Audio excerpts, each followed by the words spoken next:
बिहार के मुख्यमंत्री नीतीश कुमार ऐसा क्या करने जा रहे हैं 63 घंटे बाद, जिससे लोग ये कयास लगा रहे हैं कि एक बार फिर से नीतीश कुमार चौंकाने जा रहे हैं इस देश की राजनीति के धुरंधरों को, खासतौर से भारतीय जनता पार्टी के नेता प्रधानमंत्री नरेंद्र मोदी और बीजेपी के चाणक्य माने जाने वाले अमित शाह को। लेकिन नीतीश कुमार की बात करने से पहले थोड़ी सी बात मैं भारतीय जनता पार्टी की भी करना चाहूंगा। अमेरिका और इजराइल ने जिस तरह से ईरान पर हमला किया, ईरान ने उनकी हालत खराब कर रखी है। अरब के मुस्लिम देश गुहार लगा रहे हैं। ईरान ने बता दिया अरब देशों को, तमाम मुस्लिम देशों को, कि अमेरिका की नजर में उनकी औकात और हैसियत क्या है। जब मुसीबत आई तो पल्ला छुड़ाकर भाग गए। भारतीय जनता पार्टी भी कुछ हद तक अमेरिका की तरह ही व्यवहार करती है। जो सहयोगी कमजोर दिखा नहीं कि उसको तुरंत उस पर कब्जा जमाने की कोशिश करती है।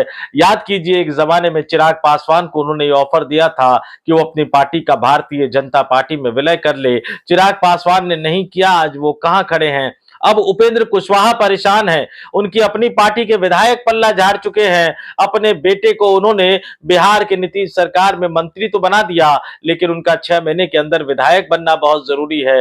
वो खुद राज्यसभा जाना चाहते हैं, लेकिन उस पर भी तलवार लटक गई है और अब वो दिल्ली आ रहे हैं बीजेपी के नेताओं से मिलने के लिए। सूत्र ये बता रहे हैं कि भारतीय जनता पार्टी ने उनके सामने भी एक ऑफर दे दिया है, अपनी पार्टी का विलय भारतीय जनता पार्टी में कर दे। तो ये बीजेपी बड़ी पार्टी, जो अपने ही एनडीए गठबंधन के सहयोगी दलों को खत्म करने पर तुली रहती है, और इसके बारे में नीतीश कुमार से ज्यादा बड़ा अंदाजा कौन लगा सकते हैं? भला नीतीश कुमार से ज्यादा भारतीय जनता पार्टी को कौन समझ सकता है? तो अब ये कहा जा रहा है कि एक बार फिर से वो भारतीय जनता पार्टी को और इस देश के नेताओं को चौंकाने जा रहे हैं। ज्यादा समय नहीं बचा है दोस्तों, कि भैया जो राज्यसभा की टिकटें बांटा करते थे, इंद्र कुमार गुजराल, रामविलास पासवान को उनका घर बचाने के लिए लालू यादव ने राज्यसभा भेजा था।